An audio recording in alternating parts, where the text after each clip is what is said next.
I pretpostavljam da je kod vas isto. Bilo šta, ja se jako ljutim na reklame zato što nikada nisu realne. Nikada niti jedna reklama nije realna. Evo za primjer, WC papir.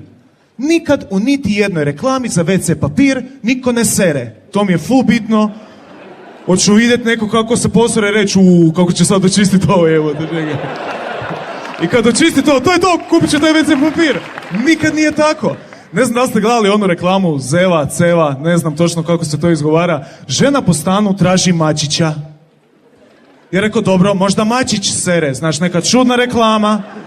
Dao sam im šansu i sad ona hoda po stanu, traži mačića. I sad nađe mačića u WC-u, mali spava na WC papiru. Koga briga? I šta to točno znači? Ako je mekano mačiću, bit će i vaše guzici. I ko briše guzicu mačkama? Ja ne razumijem više.